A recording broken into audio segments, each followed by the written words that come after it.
Reporter SIT big exclusive. ശബരിമലയിലെ സ്വർണ്ണക്കൊള്ളയ്ക്ക് വഴിയൊരുക്കിയത് Devaswom board ഭരണസമിതി എന്ന് തെളിയിക്കുന്ന നിർണായക രേഖകൾ പുറത്തുവിട്ട റിപ്പോർട്ടർ. കട്ടിളപ്പാളിയിൽ സ്വർണം പൂശാൻ ഉണ്ണികൃഷ്ണൻ പോറ്റിയോട് 2019 ദേവസ്വം ബോർഡ് ആവശ്യപ്പെടുകയായിരുന്നു. പോറ്റിയുടെ ചോദ്യം ചെയ്യൽ 3ാം ദിനവും തുടരുകയാണ്. പത്മകുമാർ പ്രസിഡന്റായ ദേവസ്വം ബോർഡ് ഭരണസമിതിയാണ് ശബരിമലയിലെ സ്വർണ്ണക്കൊള്ളയ്ക്ക് വഴിയൊരുക്കിയത്. ഉണ്ണികൃഷ്ണൻ പോറ്റിയെ അങ്ങോട്ട് സമീപിച്ച് കട്ടിളപ്പാളിയിൽ സ്വർണം പൂശി നൽകാമോ എന്ന് ദേവസ്വം ബോർഡ് ചോദിക്കുകയായിരുന്നു.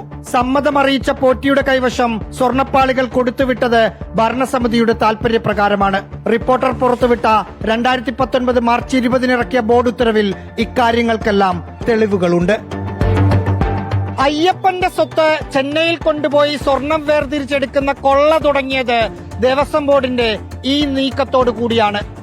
തന്നെ കുടുക്കിയവരും കുടുങ്ങുമെന്ന് ഉണ്ണികൃഷ്ണൻ പോറ്റി മാധ്യമങ്ങളോട് വിളിച്ചു പറഞ്ഞതിന് ഇതുമായി എന്തെങ്കിലും ബന്ധമുണ്ടോ എന്ന് വരും ദിവസങ്ങളിൽ അറിയാം. എന്നെ കുടുക്കിയവർ ഇത് നിയമത്തിന്റെ മുമ്പിൽ വരും. ദേവസ്വം ബോർഡിന്റെ തീരുമാനത്തോട് യോജിച്ച് എക്സിക്യൂട്ടീവ് ഓഫീസർ പോറ്റിക്ക് അനുകൂലമായ റിപ്പോർട്ട് എഴുതി.